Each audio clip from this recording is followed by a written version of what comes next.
Madam 1 క్వశ్చన్కి money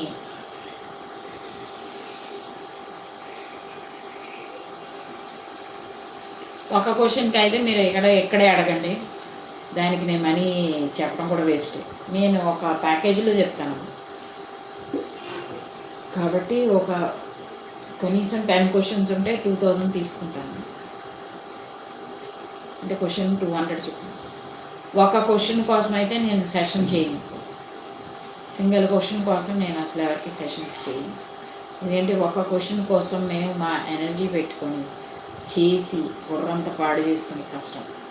ఒక 5 questions 10 questions అంటే అప్పుడు మీరు నా దగ్గరికి వచ్చిన అర్థం మీరు అడిగే ప్రశ్నలకి నేను ప్రాపర్గా అంటే జస్టిఫై చేయాలి కదా. మీరు అడిగిన ప్రశ్నలకి నేను జస్టిఫై చేయాలి కదా.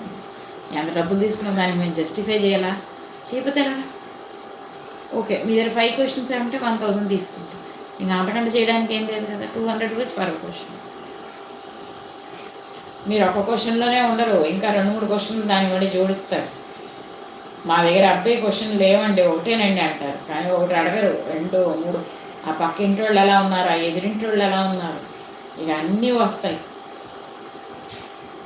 ఇది అడిగింది కదా, ఇది అడిగాం కదా, ఇది అడిగామని చెప్పేసి ఇక ఎక్కువగా అడుగుతారు. కాబట్టి నేను అందుకే ఏం చేస్తానంటే ఒక క్వశ్చన్ వద్దే అడుగుతా ఉంటే వద్దంటాను. ఇది కావాలని చేస్తున్నందుకు కాదమ్మా, పరిస్థితిని ఆలోచించి చేస్తున్న పని.